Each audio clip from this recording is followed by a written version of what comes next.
Assalamualaikum warahmatullahi wabarakatuh. Salam sejahtera bagi kita semua. Bapak Ibu peserta diklat yang berbahagia, setelah kita mempelajari tentang bagaimana pencegahan konflik, sekarang kita pelajari bersama yaitu tentang resolusi konflik keagamaan. Sebagaimana kita ketahui, telah terjadi konflik, di antaranya konflik Sambas dan Sampit pada tahun berapa? 1998.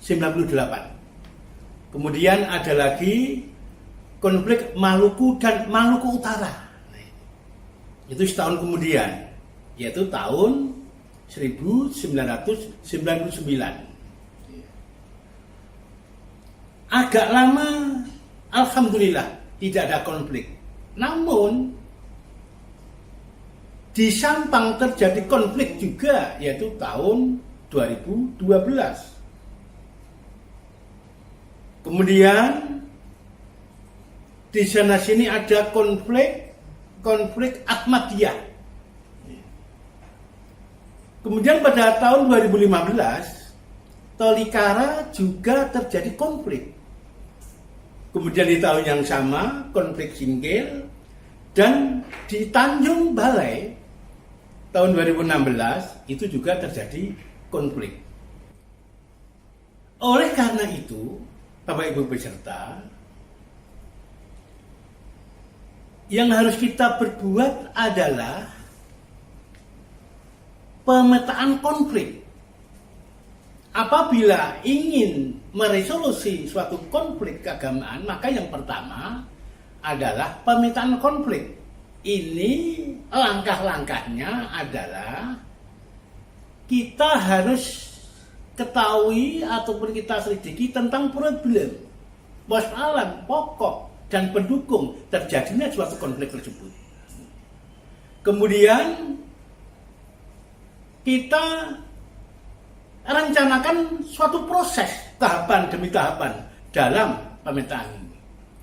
Kemudian juga perlu kita ketahui siapa aktor yang terlibat di dalam konflik tersebut atau personnya. Tindak lanjut dari itu semua, maka kita harus mengetahui unsur-unsur yang terlibat di dalam konflik tersebut. Antara lain, pasti di dalam konflik tersebut ada provokator, ada aktor intelektualnya, ada perebutan sumber-sumber ekonomi misalnya. Kemudian barangkali ada persaingan antar elit politik. Ya, ini sudah makom di Indonesia ini. Kemudian psikologi massa, kesenjangan sosial ekonomi, kemudian SARA yang berkaitan dengan penodaan, permusuhan, dan penyalahgunaan. Kemudian unsur-unsur konflik berikutnya, ini juga adanya deprivasi, kemudian bias persepsi. Ini yang perlu juga kita ketahui. Kemudian ada pertentangan ideologi, ada mobilisasi massa, hoax atau rumor yang tidak dapat divalidasi. Kemudian adanya ketidakadilan dan adanya dominasi individu maupun kelompok di dalam satu konflik tersebut. Setelah kita mengetahui unsur-unsurnya, maka kita menentukan tahap penyelesaian konflik. Untuk melaksanakan penyelesaian konflik, yang pertama tahapnya harus membangun komunikasi terlebih dahulu. Sehingga di dalam komunikasi tersebut kita dapat mengetahui Ini ada yang dinamakan peacekeeping, kemudian peace building, dan peacemaking. Ini apa maksudnya? Kalau sudah peacemaking, ini harus melibatkan aparat keamanan. Tapi kalau masih peace building, itu bersama-sama dalam menyelesaikan konflik tersebut. Jika itu tidak terwujud, maka peacemaking, yaitu upaya negosiasi. Nah inilah harus ada orang yang ketiga. Kemudian model apa dalam menyelesaikan konflik tersebut? Di sini juga ada 3, yaitu yang pertama adalah pendekatan berbasis kekuatan dan kekuasaan atau power base. Kemudian yang kedua pendekatan berbasis hak, rights base. Kemudian yang ketiga pendekatan berbasis kepentingan, interest base. Kemudian sikap menghadapi konflik itu sikap yang kayak apa?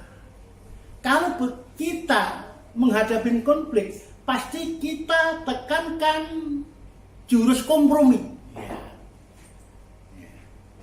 Di dalam kompromi ini bisa mengikuti kemampuan pihak-pihak lain, mengikuti kemauan pihak-pihak lain, kemudian bisa kolaborasi, kemudian bisa menghindar manakala ada tekanan, ada tuntutan, saya harus menang Pak, karena saya yang benar, misalkan begitu. Kemudian ada kalau ada yang mendominasi, kita ketahui. Kemudian kita juga harus mengetahui prinsip dalam negosiasi.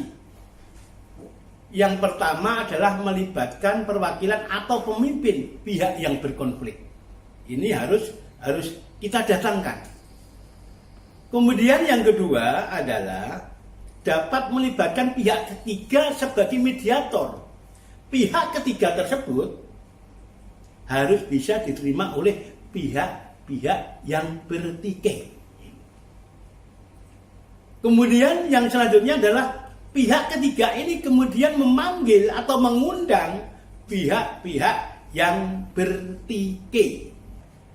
Adapun prinsip negosiasi yang selanjutnya, Bapak Ibu peserta, ini adalah pihak-pihak yang duduk dalam perundingan perlu mengungkapkan secara terbuka seperti fakta, perasaan, dan kebutuhan mendesak. Kemudian ada juga mencari kesepakatan di antara pihak-pihak yang bertikai. Yang selanjutnya, mediator bisa berperan dalam pembuatan kesepakatan yang disetujui oleh pihak-pihak yang bertikai. Dan yang selanjutnya adalah hasil dalam bentuk kesepakatan disampaikan secara terbuka. Artinya tidak secara sembunyi-sembunyi. Biar semuanya pihak yang bertikai itu tahu. Bapak Ibu peserta yang kami banggakan, yang terakhir ini adalah Bapak Ibu nanti membuat rencana tindak negosiasi. Bahwa di dalam form ini ada 4 nomor, kemudian kolom item, kemudian keterangan. Yang pertama, peristiwa konflik. Ini Bapak Ibu harus mendeskripsikan kasus konflik yang terjadi atau yang dihadapi oleh Bapak Ibu peserta. Di dalam laporan itu memuat 5W dan 1H.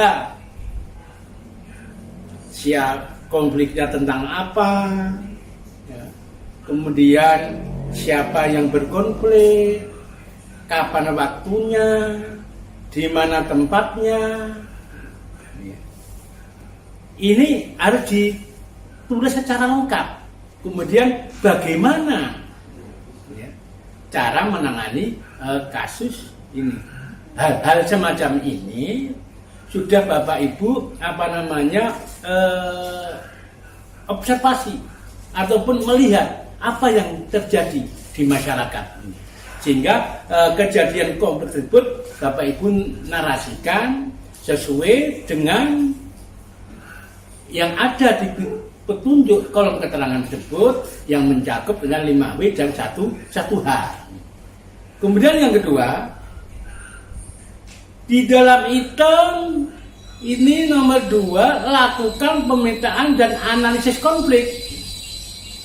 Lakukan pemetaan dan analisis konflik dengan menfokuskan pada isu dan sebab konflik, aktor konflik, proses dan konteks konflik. Nah ini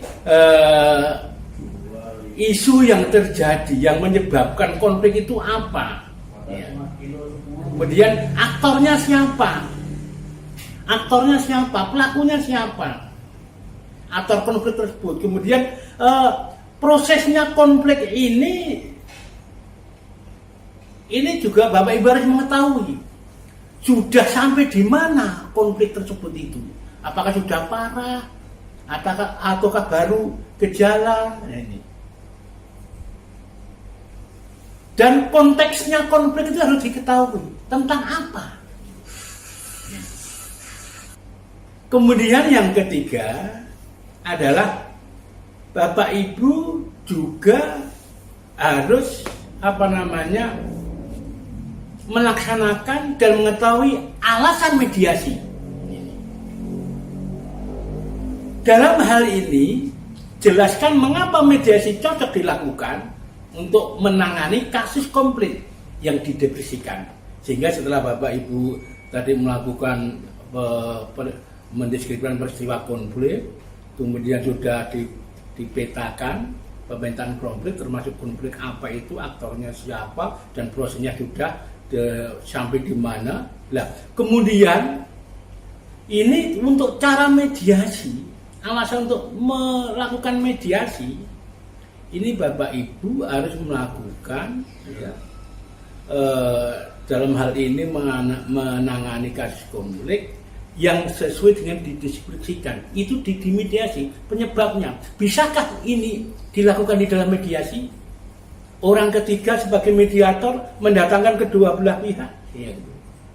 Kemudian endingnya ini pelajaran ini cukuplah sampai di negosiasi sehingga konflik tidak berkepanjangan. Ini maksudnya. Kalau bisa itu jempol Bapak Ibu peserta dan punya peran andil yang hebat di masyarakat dalam hal kerukunan baik dalam agama maupun antar umat beragama di masyarakat. Kemudian yang keempat, uraikan langkah-langkah mediasi yang dilakukan. Ini maksudnya adalah deskripsikanlah langkah-langkah mediasi yang menurut Anda sesuai dengan kasus konflik yang dihadapi. Di dalam proses pelaksanaan mediasi, ini harus dideskripsikan langkah-langkahnya setelah mengetahui sebab-sebabnya. Bapak Ibu sudah barangkali sudah biasa menjalankan. Oh, ini hanya disebabkan karena iri hati misalkan, sehingga jadi konflik berkepanjangan, dengki dan sebagainya. Lah, kalau sudah gara-gara iri, ini Bapak Ibu bisa menguraikan tentang langkah-langkah cara mediasi ini. Misalkan dengan jalan didatangkan bersama, kemudian diberikan suatu pencerahan tentang gadis, tentang iri hati.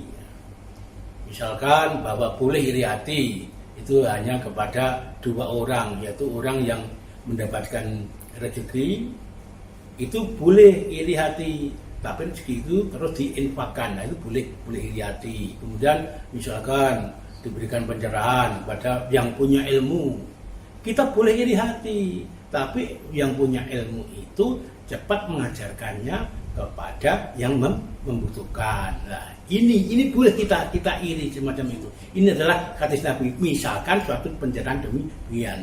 Oleh karena itu, form ini yang perlu Bapak Ibu kerjakan adalah kolom keterangan ini sesuai dengan ada yang di petunjuk kolom keterangan.